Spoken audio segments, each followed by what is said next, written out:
होली का पवित्र त्योहार है। आज सभी लोग अपने भारत में होली का पर्व मना रहे हैं। होली क्यों मनाई जाती है? होली मनाने का उद्देश्य क्या है? पुराणों के अनुसार कथा आती है कि प्रहलाद की बुआ होलिका थी और हिरण्यकश्यप और हिरण्याक्ष दो भाई। हिरण्यकश्यप हिरण्याक्ष को विष्णु भगवान ने मारा था।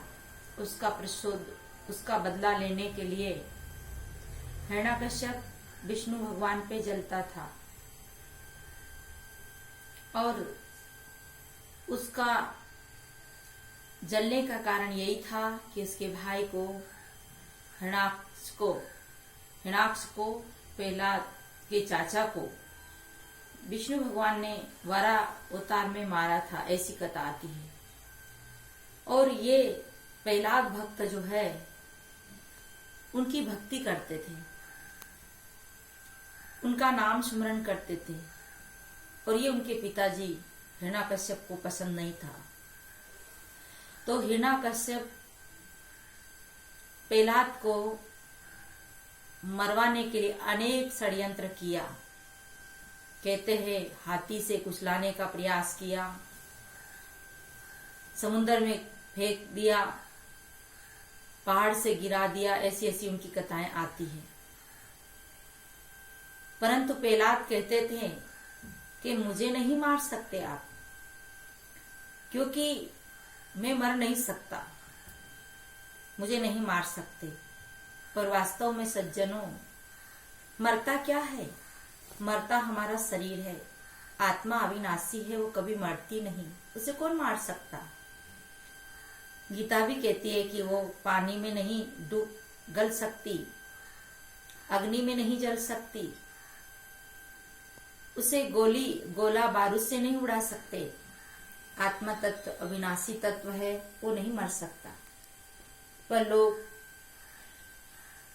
उनको मारना चाह रहे थे। उनकी बुआ को वरदान मिला था जिसका नाम था होलिका, कि वो आग में नहीं जलती थी और उसे वरदान मिला था। इसलिए हिरण्याकश्यप ने प्रहलाद को मरवाने के लिए उसकी बहन को आदेश दिया और वो अपने भतीजे को लेकर गोद में बैठ गई, ताकि अग्नि लगाकर चारों तरफ से और बीच में वो बैठ गई आग में, कि ताकि ये जलकर भस्म हो जाएगा, मैं बच जाऊंगी। हुआ क्या? वो तो नहीं जला, पर वही उस आग में जल के भस्म हो गई। सज्जनों, जलता कौन? जो दूसरे का बुरा करता है वही जलता है। मिटता कौन? जो दूसरे का बुरा सोचता है। जो पवित्र आत्मा होती है, सज्जन व्यक्ति होते हैं, उनको कोई मार नहीं सकता। लोग मारने का प्रयास तो करते हैं पर उन्हें मार नहीं सकते। होलिका जल गई परंतु प्रहलाद जी बच गए। कहने का मतलब है कि हम दूसरे के प्रति गड्ढा खोदेंगे तो स्वयं उस गड्ढे में गिरेंगे। दूसरे को हम नीचा दिखाएंगे तो स्वयं नीचा देखना पड़ेगा। दूसरे को दुख देंगे तो स्वयं दुख भोगना पड़ेगा। जो दूसरों के लिए गड्ढा खोदता है वो स्वयं उस गड्ढे में जाकर गिरता है। कहते हैं, एक कहानी आती है, एक छोटा सा बच्चा रोड के एक साइड में गड्ढा खोद रहा था। उधर से पति और पत्नी दोनों ही चले आ रहे थे। पति और पत्नी ने देखा, दोनों दंपत्ति ने देखा, ये बच्चा क्या कर रहा है। बच्चा से कहा, बेटा क्या कर रहा है तू? रास्ते के किनारे गड्ढा खोद रहा है और कोई व्यक्ति देखकर नहीं चला तो इस गड्ढे में गिर जाएगा, तू गलत कर रहा है। बच्चे ने कहा, मैं गलत नहीं कर रहा हूँ, मैं तो सही कर रहा हूँ। गड्ढा मैं इसलिए खोद रहा हूँ कि रास्ते चलने वाले देखकर चले। अगर वो देखकर नहीं चलेगा तो गड्ढे में गिरेगा।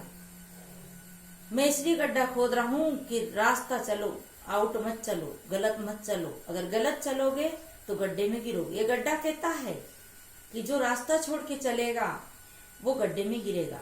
सदगुरु कबीर ने भी कहा है कि राह विचारी क्या करे, जो पंथी न चाले विचार, अपना मार्ग छाड़ के फिरे उजारे उजारे। रास्ता क्या कर सकता है? जो हम रास्ते को छोड़ के चलेंगे तो फिर हम तो गिरेंगे ही। तो उस बच्चे की बात सुनकर दोनों पति पत्नी बड़े प्रसन्न हुए, बड़े खुश हुए। उन्होंने कहा, बेटा तेरा नाम क्या है? उस बच्चे ने कहा कि मेरा नाम का मुझे पता नहीं। तू कौन से गांव का है? ये भी मुझे पता नहीं। तेरे माता पिता? वो भी मुझे पता नहीं। क्योंकि वो अनाथ बच्चा था, परंतु बड़ा बुद्धिमान था, बड़ा विवेकवान था, बड़ा गुणवान था। उन दोनों पति पत्नी के बच्चा नहीं था। उन्होंने सोचा इस बच्चे को, ये होनहार बच्चा है, बहुत अच्छा बच्चा है, क्यों ना इसे गोद में लिया जाए। बच्चा से कहा, बच्चा तू हमारे साथ चलेगा? बोले हाँ चल सकता हूँ। तू हमारे साथ रहेगा? हाँ बोले रहूंगा, पर जब तक ही रहूंगा कि जब तक मुझे सही रास्ता दिखेगा तब तक रहूंगा। वो लेकर बच्चा को घर में आए। बच्चा बड़ा खुश, वो भी बड़े खुश। परंतु बच्चे के मन में ये भाव कि काश मेरा एक भाई होता, इन मम्मी पापा के एक बेटा होता तो हम दोनों कैसे साथ में खेलते, प्रेम से रहते। परंतु अब इनके बच्चा नहीं है, तो भगवान से प्रार्थना करता कि हे भगवान, इनको एक बच्चा हो जाए। उनके अंदर परोपकारी भावना, तो ऐसी भावना से वो विचार करता, काश मेरे एक भाई होता तो कितना अच्छा होता, खेलने का मौका मिलता।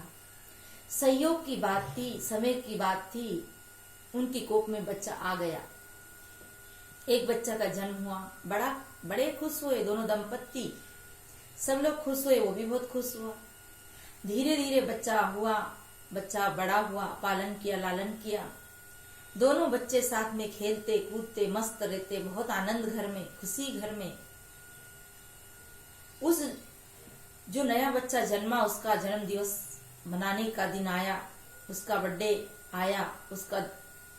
उस दिन उन लोगों ने बड़ा अच्छी विचार बनाया, सब कुछ तैयारियां की। परंतु पहले से दोनों पति पत्नी के मन में एक बात चलती थी कि हमने जब बच्चा जन्मा तो उनके मन में एक भाव होता था, हमने क्या किया, हमने बहुत गलत किया। अरे हमारे घर में बच्चा जन्म ले लिया, हम इस बच्चे को ले आए, अनाथ बच्चे को, अब तो ये जमीन बटाएगा, हक बटाएगा, घर बटाएगा, और हमने तो बिना काम की बला पाल लिया। अब इसे भगा भी नहीं सकते, और भगाएंगे तो लोग क्या कहेंगे, और अगर इसे जायदाद नहीं देंगे तो भी लोग इनको जायदाद दिलवाएंगे। अब इसका करे क्या?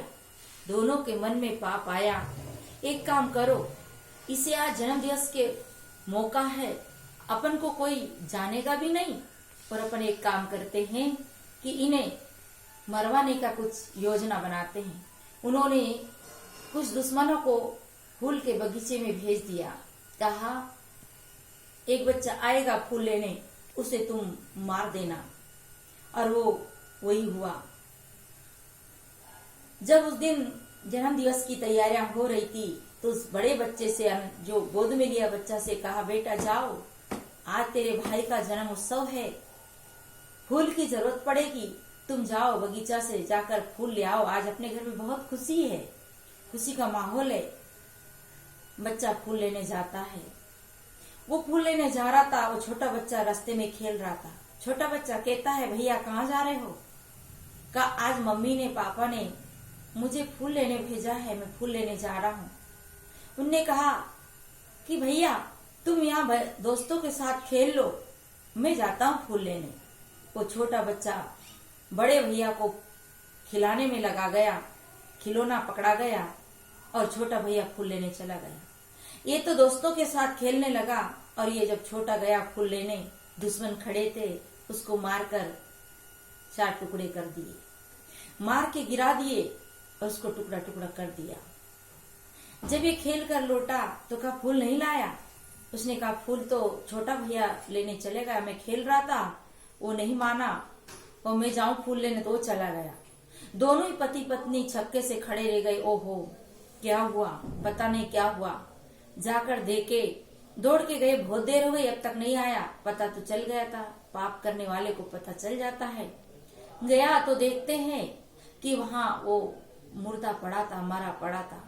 दोनों विलाप कर करके फूट फूट के रोने लगे कि ओहो अनर्थ हो गया, बहुत गलत हो गया। बहुत विलाप करके रोने लगे। जब ये भी पहुंचा तो ये भी रोने लगा। और इसने क्या किया, दोनों को रोता हुआ देखा और अपनी गठरी मुटरी, अपना कपड़ा जो था उसे अपनी पोटरी बांधी, अपनी गठरी बांधी और जाने लगा। माता पिता कहते हैं बेटा तू हमें छोड़ के क्यों जा रहा। कहा मैं यहाँ क्या करूं रहकर, अरे तेरा भैया भी मर गया और हम तो अनाथ हो गए और तू भी हमें छोड़ के जा रहा है, अब हमारा क्या होगा, हम कहाँ जाएंगे। तुम दोनों भाई ऐसे कर गए। तो वो जो गोद में लिया बच्चा कहता है आप क्या करोगे, आप कहाँ जाओगे, वहीं आना जहां मैं गड्ढा खोद कर आया, आकर उसमें गिरना, उसमें मरना, क्योंकि जो दूसरे के लिए गड्ढा खोदता है वो स्वयं गड्ढे में गिरता है। कबीर साहब कहते हैं कबीर कमाई आपने, निष्फल कबू न जाए, बोया पेड़ बमूल का तो आम कहाँ से खाए। जो बोते हैं वही काटते हैं, इसलिए दगा किसी का सगा नहीं, नहीं मानो तो कर देख लो।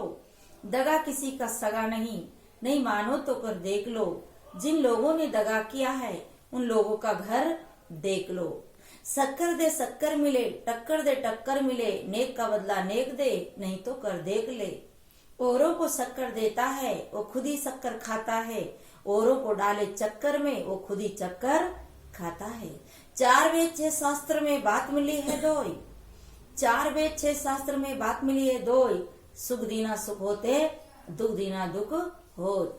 पीपा जी महाराज भी कहते हैं कि पीपा पाप न कीजिए, दूरा लीजिए आप, जिनकी करनी जो जाए, कौन बेटा कौन बाप। अपने अपने कर्म को अपने अपने को भोगना पड़ता है। इसलिए सज्जनों आज होली का त्योहार है, जो अपने दुश्मन है उन्हें भी गले लगाओ।